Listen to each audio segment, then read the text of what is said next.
கர்த்தராகிய இயேசு கிறிஸ்துவின் நாமத்தில் வாழ்த்துதலை தெரிவித்துக் கொள்கிறேன். இயேசுவே இரட்சகர் என்றதான இந்த நிகழ்ச்சியின் மூலம் மறுபடியும் உங்களை சந்திப்பது மிக்க மகிழ்ச்சி அடைகிறேன். கர்த்தராகிய தேவன் இன்றைக்கும் நம்மை பாதுகாத்து இந்த பூமியிலே ஆசீர்வாதமாய் கர்த்தர் வைத்திருக்கிறார். கர்த்தருடைய நாமத்திற்கு மகிமை உண்டாகட்டும். இன்றைக்கும் ஆண்டவர் வேதாகமும் நமக்கு எழுதி கொடுத்திருக்கிறார். அதிலே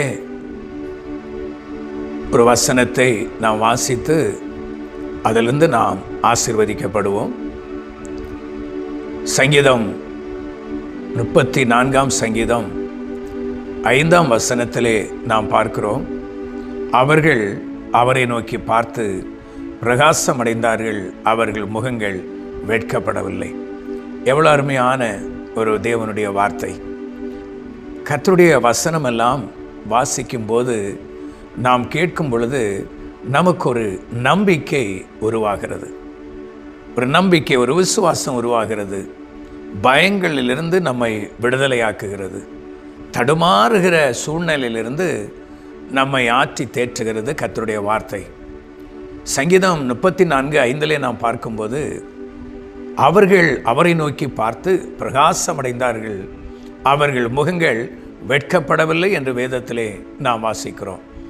அருமையான தேவ மனுஷன் தாவீது அவருடைய இக்கட்டான சூழ்நிலையில் அபிமெலேக்கு என்றதான ராஜாவின் முன்பதாக இக்கட்டான சூழ்நிலையிலே அவர் இருந்த வேளையில் தான் கர்த்தரை நோக்கி அவர் பார்க்கிறார்.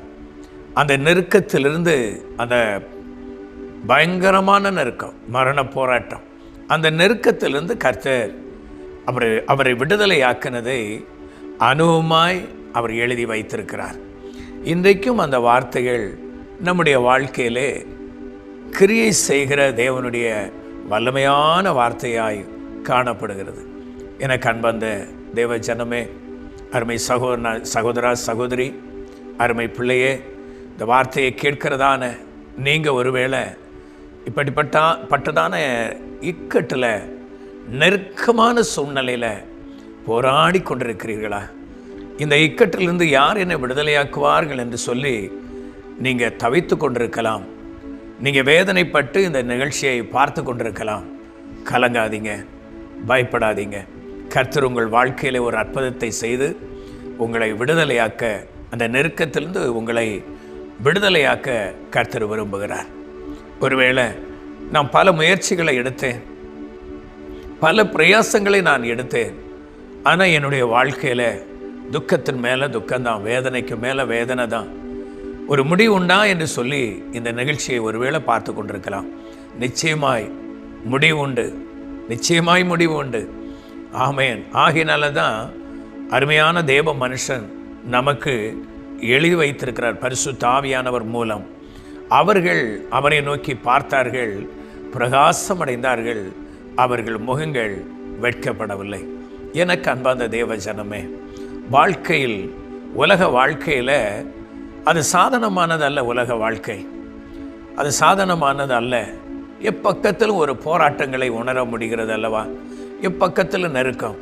நிம்மதி இருந்தது போல இருக்கு, ஆனால் திடீரென்று சொல்லி நெருக்கங்கள் வாழ்க்கையிலே சூழ்ந்து கொள்கிறதை பார்க்கிறோம். இது காரணம் என்ன அப்படின்னு சொன்னால் பல காரியங்களை சொல்லலாமோ. அதில் ஒன்று,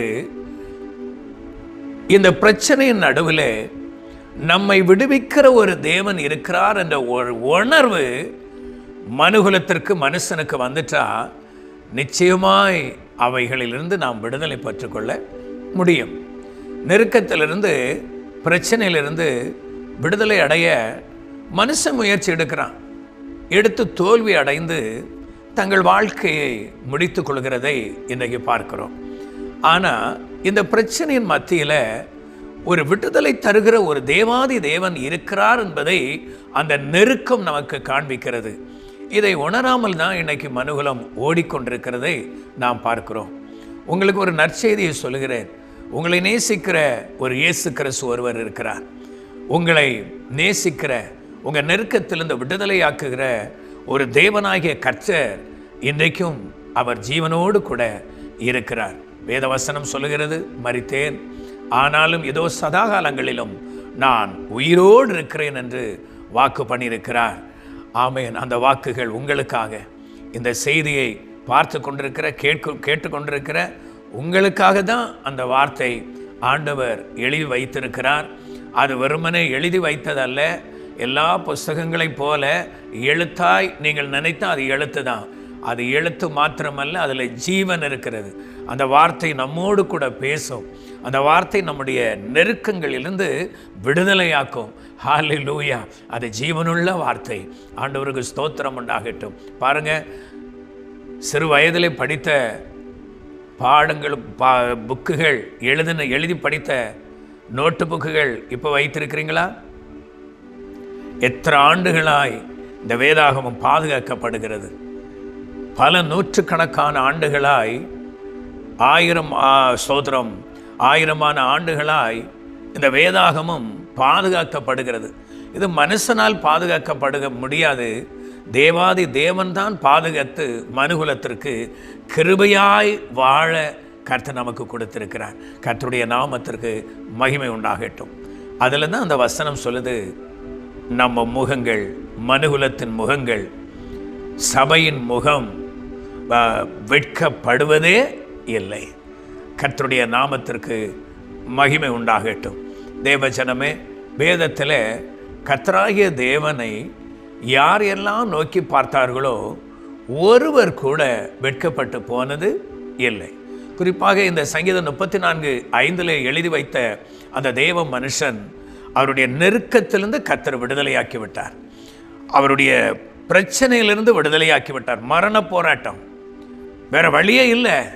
அந்த சூழ்நிலையில் இருந்து கொண்டிருக்கிற வேளையில் தான் அதனுடைய சரித்திரம் நிறைய உண்டு. ஆனால் சுருக்கமாக நமக்கு இந்த வேளையில் தேவையான வார்த்தைகளை மாத்திரம் நான் அதை பார்ப்போம். அது பயங்கரமான நெருக்கம். அவருடைய வாழ்க்கை பிரச்சனை பயங்கரமாக போய்கொண்டிருக்கிறது. அந்த சூழ்நிலையில் தான் கர்த்தரை நோக்கி பார்த்தார்கள். அந்த தேவ மனுஷனை விடுதலையாக்கி கர்த்தர் அந்த இக்கட்டிலிருந்து வெளியே கொண்டு வந்ததை தான் அவர் எழுதி வைத்திருக்கிறார். ஆண்டவருக்கு ஸ்தோத்திரம். வேதாகமம் பரிசுத்த ஆவியானவர் மூலம் எழுதப்பட்டு நம்முடைய கரங்களிலே கொடுக்கப்பட்டிருக்கிறது. அன்பான தேவ ஜனமே, ஆதியாகமம் 21ஆம் அதிகாரத்தை நாம் வாசிக்கும் பொழுது அங்கு ஆகார் என்று சொல்லி ஒரு நபரை குறித்து அங்கு வேத வசனத்திலே நாம் பார்க்கிறோம். இந்த ஆகாரை குறித்து எகிப்திலே உள்ள பெண் என்று சொல்லி வேதாகமத்திலே நாம் பார்க்கிறோம். ஆதியாகமம் 16ஆம் அதிகாரத்திலே பார்க்கிறோம். இங்கு ஆதியாகமம் 21ஆம் அதிகாரத்திலே பார்க்கும் பொழுது ஆகாருடைய வாழ்க்கையிலே ஒரு வனாந்தர பாதை நேரிட்டது. இந்த வனாந்தர பாதை இந்த சூழ்நிலையில் அவர்களுக்கு வர வேண்டிய அவசியம் இல்லை. ஆனால் வாழ்வு கொடுத்ததான உதவியாக இருந்ததான நாச்சியாரை மறந்து நடந்ததினால் இவருடைய வாழ்க்கை வனாந்தர பாதையிலே வர வேண்டியதாய் காணப்படுகிறது. இன்றைக்கும் அநேகர் அப்படி தான். கர்த்தர் வாழ்வு கொடுக்கும்போது அந்த வாழ்வு கொடுத்த தேவனை மறந்து போகிற ஒரு சூழ்நிலையாய் காணப்படுகிறபடியினால் நிறைய பேருடைய வாழ்க்கையிலே ஒரு வனாந்தர பாதை, ஒரு வறட்சியான பாதை, ஒரு சோதர ஆசீர்வாதத்தை, ஒரு சந்தோஷத்தை, ஒரு மகிழ்ச்சியை காண முடியாமல் தவித்து கொண்டிருக்கிறவர்கள் ஏராளம். அதே போலவே இந்த அருமையான சகோதரியும் வனாந்தர பாதையிலே தனித்து விடப்பட்ட சூழ்நிலையிலே, தள்ளப்பட்ட ஒரு சூழ்நிலையிலே ஆகாரும் அவருடைய மகனுமாய் காணப்படுகிறார்கள். அந்த வனாந்தர பாதையிலே அவர்கள் இருக்கும்போது பாருங்க, வாழ்வழிக்க வேண்டியதான மனுஷனும் கையை கழுவி விட்டுறாரு. அப்படியே வனாந்தரத்தில் அலைந்து திரிகிறாங்க.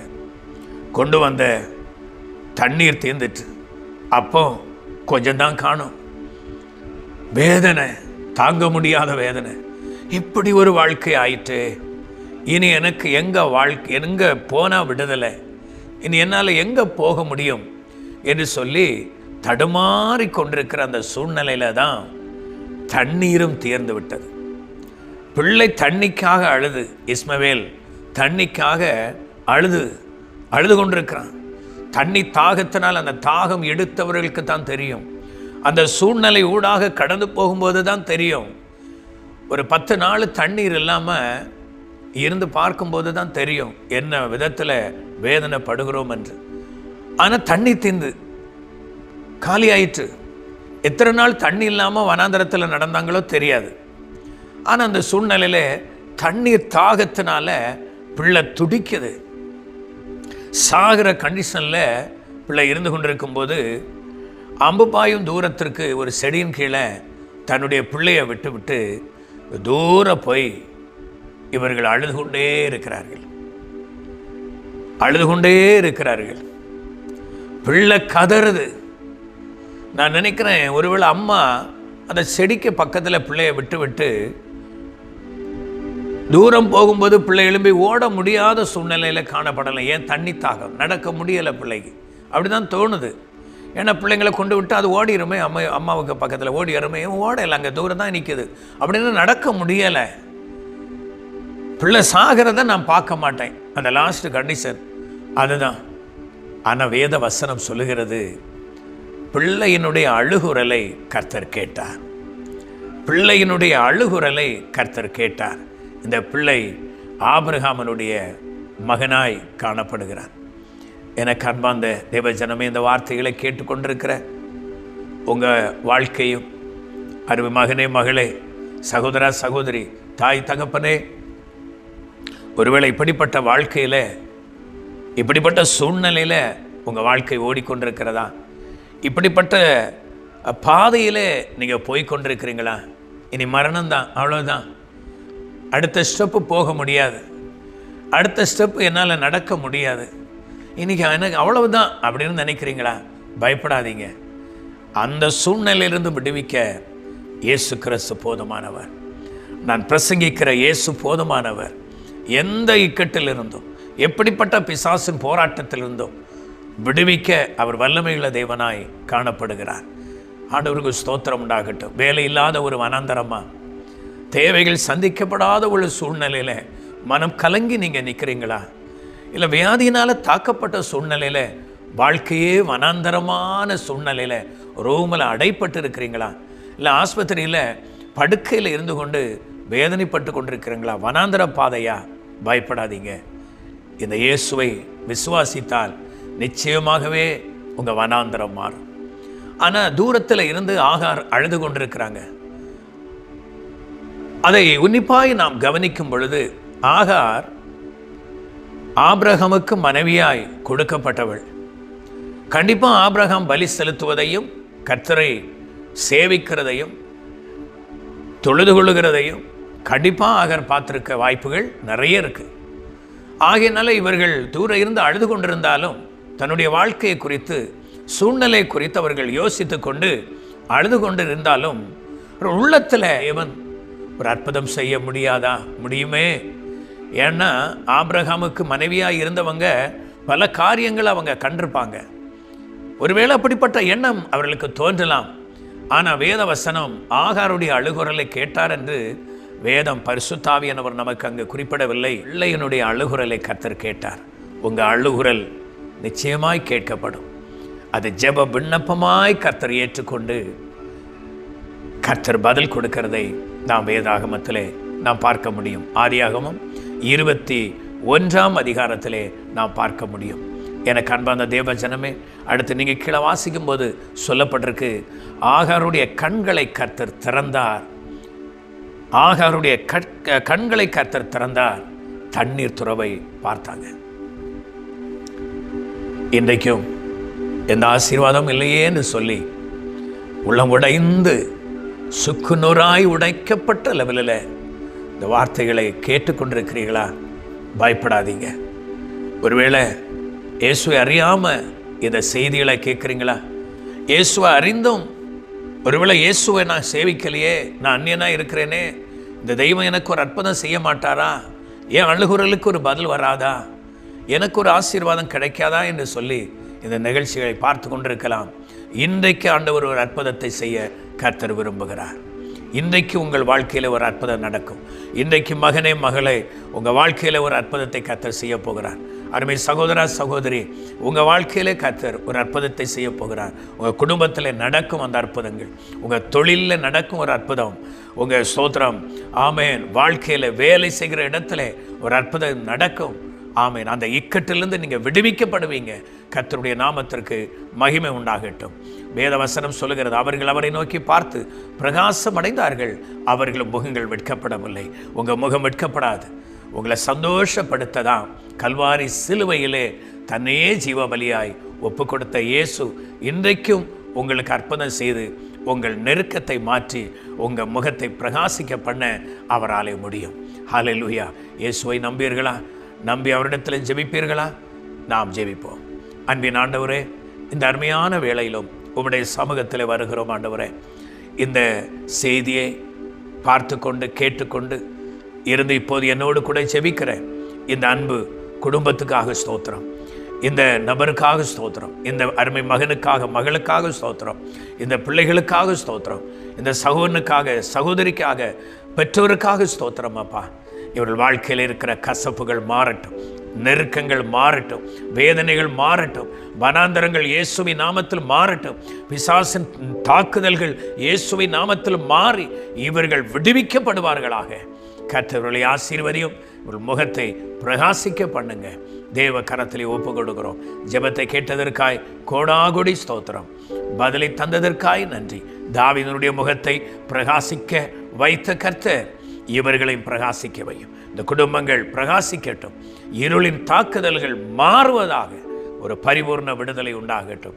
ஆசீர்வதியும். படிப்பிலே மேன்மையை கொடுங்க. வேலையிலே ஆண்டவரே ஆமை உயர்வை கொடுங்க. ஆமேன். சம்பள உயர்வுகள் உண்டாகட்டும், நன்மைகள் உண்டாகட்டும். தொழிலிலே ஆமேன் ஆசீர்வாதம், நன்மைகள் வருவதாக. எதிர்பார்த்திருக்கிற நன்மைகளை கர்த்தர் கொடுத்து கனப்படுத்தும். ஆசீர்வதிக்கிற அன்பிற்காய் நன்றி.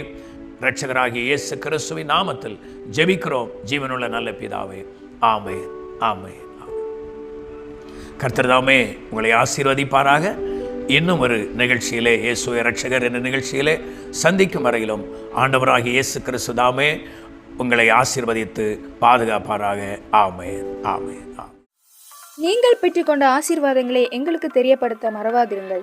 நீங்கள் தொடர்பு கொள்ள வேண்டிய தொலைபேசி எண்கள் 9159370508, 9443759314. மேலும் தேவ செய்திகளை அறிந்து கொள்ள நமது இயேசுவே இரட்சகர் யூடியூப் சேனலை சப்ஸ்கிரைப் செய்யவும். தேவ கிருபையும் தேவ சமாதானமும் உங்கள் அனைவரோடும் கூட இருப்பதாக. ஆமென்.